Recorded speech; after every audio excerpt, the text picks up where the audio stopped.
Selamat pagi dan shalom, Bapak, Ibu, dan saudara-saudara yang dikasihi Tuhan Yesus.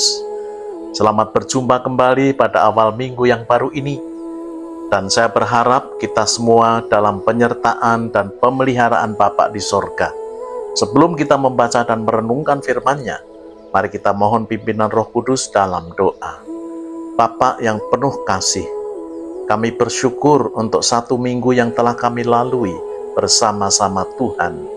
Mengawali hari-hari pada sepanjang minggu ini, kami mohon pencerahan Roh Kudus atas firman yang akan kami baca dan renungkan, agar kami mengerti dan menjadi pelaku firman Tuhan. Demi nama Putramu, Yesus. Amin. Tema kita yakni berkat berlimpah di tengah-tengah kesesakan. Teks saya kutip dari Kejadian pasal 32, ayat 22 hingga ayat yang ke-32, dan Kejadian pasal 33 ayat 1 hingga ayat yang ke-14.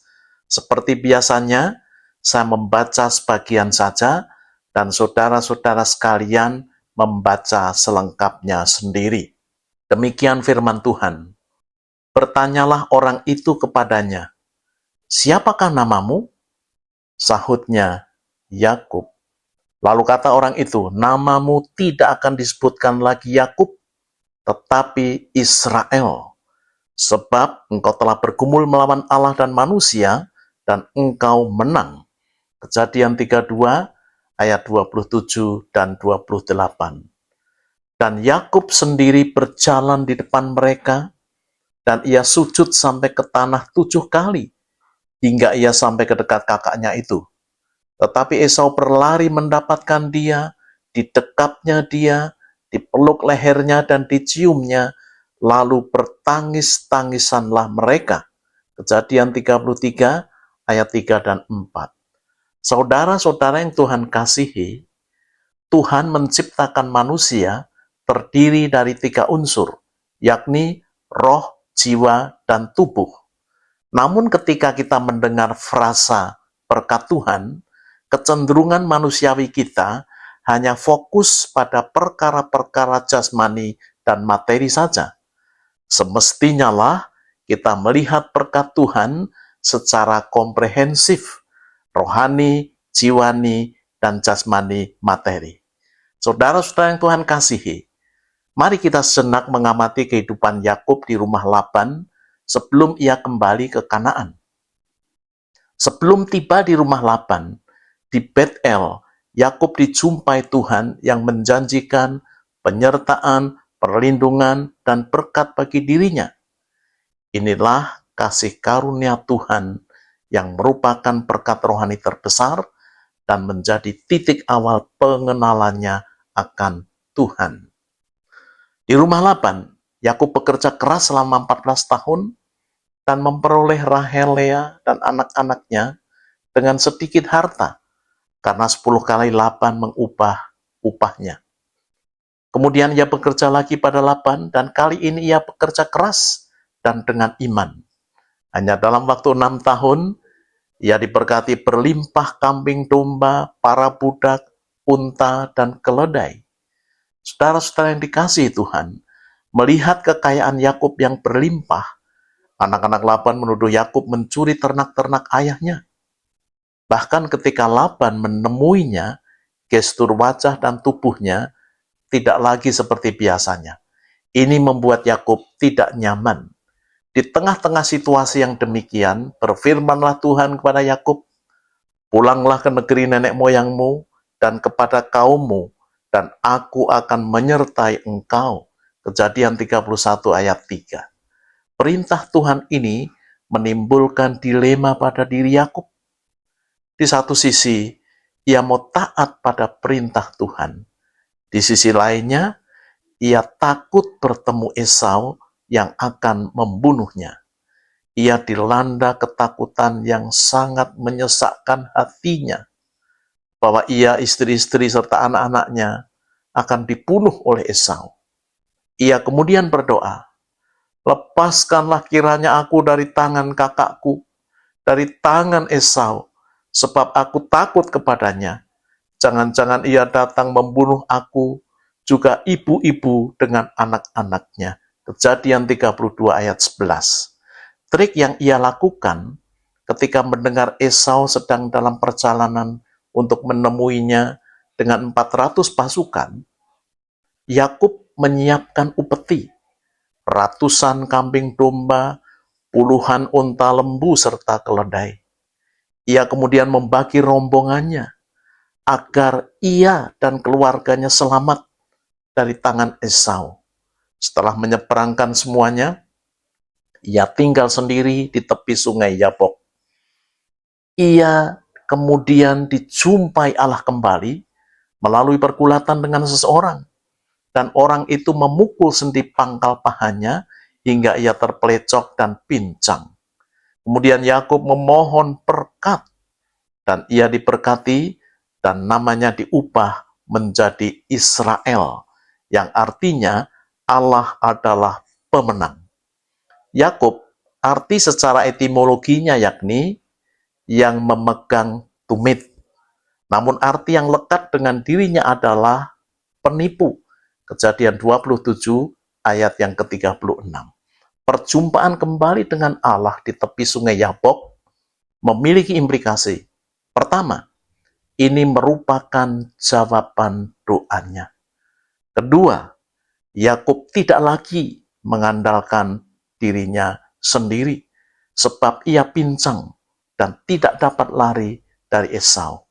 Ketiga, ia diberi identitas dan citra diri yang baru, yakni Israel. Allah adalah pemenang. Keempat, Yakub peroleh berkat kemenangan rohani dan jiwani yang membebaskan rasa takutnya terhadap Esau. Dan buah perubahan hidup dan karakternya, ketika ia melihat Esau dari jauh, ia kemudian mengubah formasi rombongannya. Ia dengan tulus siap menerima risiko apapun dan berjalan serta berdiri paling depan. Kemudian ia sujud sampai ke tanah 7 kali, hingga sampai ke dekat kakaknya itu.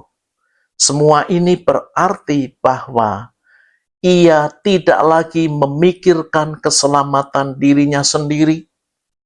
Ia rela menerima risiko apapun.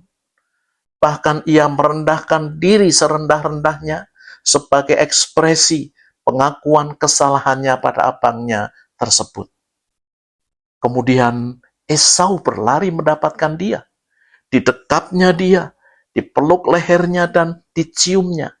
Lalu bertangis-tangisanlah mereka. Dan berdamailah mereka. Indah dan menakjubkan bukan perbuatan Tuhan di dalam diri Yakub maupun Esau? Saudara-saudara yang dikasihi Tuhan, dengan merenungkan kisah seorang penipu yang Tuhan ubahkan menjadi pemenang ini, dapatkah saudara melihat Tuhan dengan perbuatannya yang penuh kasih dan menakjubkan ini? Saya harap saudara melihat Tuhan. Mari kita flashback beberapa hal ini.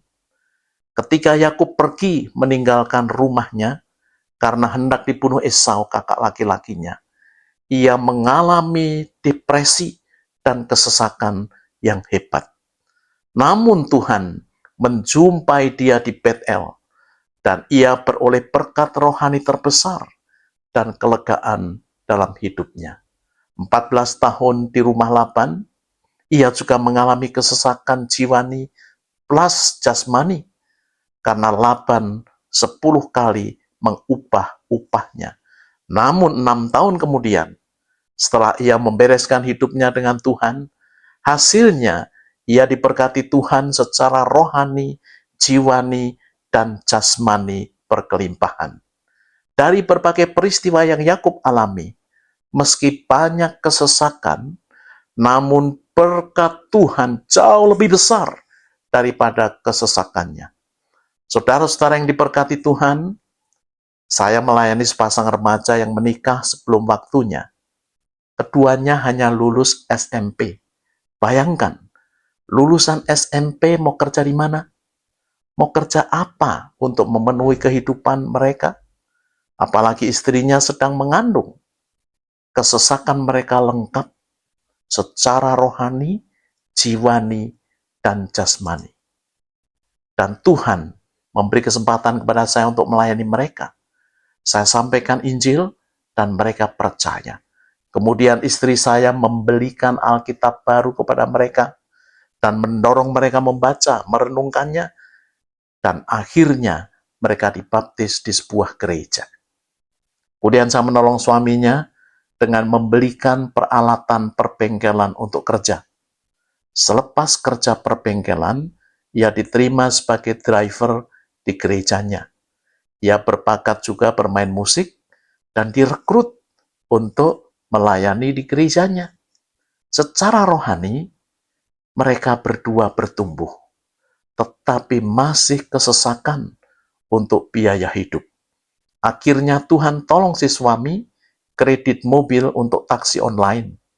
Karena imannya kepada Tuhan, mereka diberkati. Singkatnya, mereka sekarang memiliki rumah sendiri meski sederhana, membeli mobil baru yang layak, dan memiliki resto kecil. Suatu saat suami muda ini menelepon saya dan bercerita kalau sering diajak pendetanya pelayanan di luar kota dan menginap di berbagai hotel berbintang. Saya sungguh-sungguh surprise dan memuji Tuhan yang mengubah kehidupannya. Ketika kehidupan rohaninya bertumbuh, aspek jiwani dan jasmaninya pun Tuhan perhatikan. Saudara-saudara yang kekasih, ada beberapa pelajaran yang berharga bagi kita. Yang pertama, kita menuai apa yang kita tabur. Kedua, serahkan kekhawatiran kita kepada Tuhan. Yang ketiga, apapun situasi dan kondisinya, tetap percayai dan taati Tuhan. Dan yang keempat, mengucap syukurlah senantiasa. Amin. Mari kita berdoa. Bapa kami bersyukur dapat belajar dari Yakub yang Tuhan berkati dengan citra diri yang baru sebagai Israel. Allah adalah pemenang yang membuatnya berkemenangan ketika bersamamu. Dan terima kasih kami dapat belajar juga melalui kesaksian yang dialami oleh suami istri yang masih muda, yang taat kepadamu. Terima kasih Tuhan Yesus. Amin. Saudara-saudara sekarang terimalah berkat yang dari Tuhan. Tuhan memberkati saudara dan melindungi saudara. Tuhan menyinari saudara dengan wajah-Nya dan memberi saudara kasih karunia. Tuhan menghadapkan wajah-Nya kepada saudara dan memberi saudara damai sejahtera. Amin.